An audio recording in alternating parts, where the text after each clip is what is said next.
Billy Niamey, c'est un jeune Camerounais. C'est quelqu'un qui a gravi tellement d'étapes. C'est quelqu'un qui a un chemin. C'est quelqu'un qui réussit à s'en sortir. C'est quelqu'un qui a un parcours assez, je vais dire quoi, avec beaucoup de péripéties. Parce que c'est Billy Niamey, c'est quelqu'un qui a commencé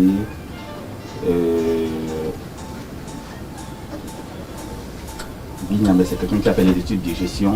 Et puis, avec la passion qu'il animait de la musique, il a fini par faire aussi un choix. Faire aussi un choix, c'est-à-dire quoi? Essayer d'allier les deux, c'est-à-dire que l'école et puis donner vie à sa passion, ce qui est la musique. J'ai fait l'UT et puis dans l'UT, j'ai fait gestion d'entreprise et administration. Voilà. Et les connaissances qu'on nous a apprises là-bas, c'était pas seulement pour aller travailler pour d'autres personnes, c'est aussi pour travailler pour soi. Ça veut dire comment monter sa structure. Et en montant ma structure, j'ai tenu compte de ma passion. Et puis voilà, j'ai essayé de la vente, tout simplement. Déjà, la musique, c'est ma passion. Et je pense encore c'était en offre. Tu ne choisis pas la musique, c'est la musique qui te choisit. Donc, ce qui fait que depuis tout petit, depuis dans les bancs, j'animais toujours, lorsque le maître n'est pas venu ou bien lorsque l'enseignant n'est pas venu, c'était toujours moi qu'on observait. Bill, c'est comment? Fais-nous quelque chose, que ce soit à l'école primaire, que ce soit au secondaire, parfois même au supérieur. Donc voilà, maintenant, vous savez, lorsqu'on a quelque chose à apporter, on se dit toujours que non, on peut faire ceci, on peut faire cela. Ce qui fait que bon, moi je ne suis pas quelqu'un qui critique, je suis quelqu'un qui apporte des solutions. Ça veut dire quoi? Si tel a fait quelque chose, au lieu de venir se plaindre, voilà ce que moi j'apporte et puis on voit ce que ça donne. C'est pour cela que moi je suis quelqu'un de très critique en fait.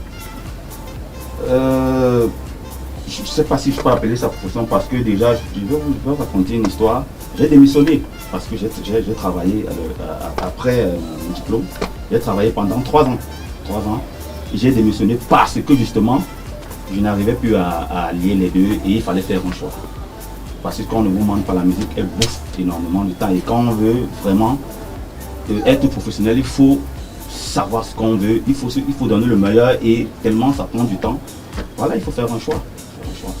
J'ai préféré le côté technique, bien que je sois un percussionniste. Déjà, comme je vous l'ai dit, depuis l'école primaire, il fallait jouer tout et tout. Parce que je voulais parfaire mon son, avoir mon son en moi.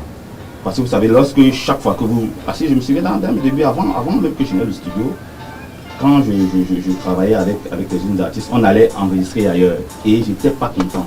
Je n'étais pas content un peu de la qualité du son qui sortait. Je me suis dit, bon, comme je vous ai dit dès le départ, je ne suis pas quelqu'un qui critique, je suis quelqu'un qui apporte des choses, qui apporte des solutions. Je dis, bon, moi, je ne vais pas faire mon son, je vais avoir mon son. C'est comme ça que le fil en aiguille, voilà, je suis devenu technicien de son en plus d'être percussionniste.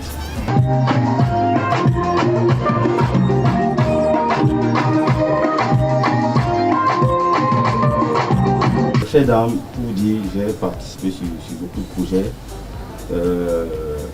Déjà sur les métiers de Believe Record, il y a le doublage de voix cinéma, il y a le sound design, il y a bien évidemment la création musicale et puis il y a aussi les métiers de l'image.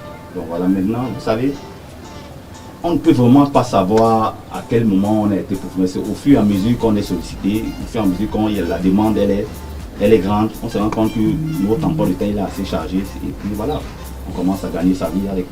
Quand on travaillait à l'époque, je pense c'est 2012, déjà avec Stanley on a fait les spots bien avant.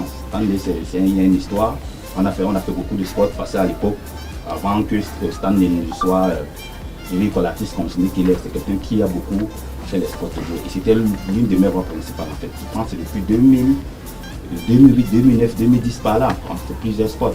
Ce qui fait que quand il me contacte, je pense en 2012, il me dit, gars, Bill, il faut que je me lance. Je dis, ah bon, il me dit, il n'y a pas de souci, il faut que je me lance. Quand il est venu me voir, voilà, on a fait ce qu'il fallait. Il me dit, gars, je ne te paye pas, les gars, paye quand même le courant avec. Et c'est nouveau quand il m'a donné ce qu'il m'a donné, c'est peut-être 6 mois après qu'on a travaillé.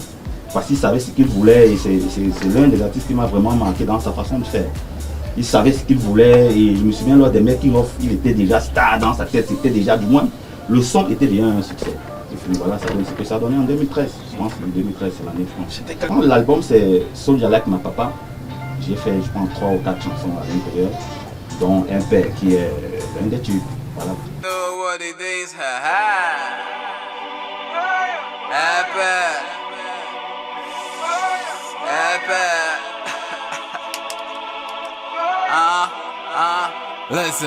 Et puis il y a Dexy aussi, dans son album, je pense que c'est Boss. J'ai travaillé peut-être 7 ou 8 titres à l'intérieur. Dans la prise de voix, mixage, puis master. Et il y a le titre African Mami, je suis passé sur Philippe Record. Voilà.